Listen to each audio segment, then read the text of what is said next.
langkah, jayakan impian. Tangan dihulur mesra, erat bersambut. Transformasi agenda utama, realisasikan Terengganu terbaik.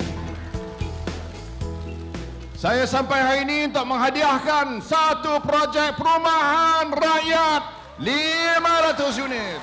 Kita bersyukur, kualiti perkhidmatan ditingkatkan terjemah. Pada bulan depan saya akan ke negara China sebab diundang untuk hadir persidangan One Belt One Road, dan salah satu daripada topiknya ialah kereta api Pantai Timur yang akan kita bina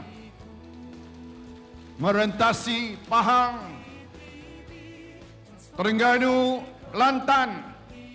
Mengikut perkiraan kita, ekonomi Pantai Timur ini akan bertambah nilai kenaikan 1.5%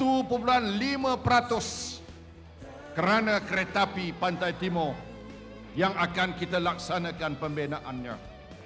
Dan saya akan berunding dengan presidensi negara China supaya kita mulakan pembinaan ini pada tahun ini. Transformasi kerajaan TTB, transformasi politik, TTB transformasi Terengganu baru. Tuan-tuan sekalian, kehadiran yang begini ramai hari ini, saya ucap setinggi-tinggi terima kasih.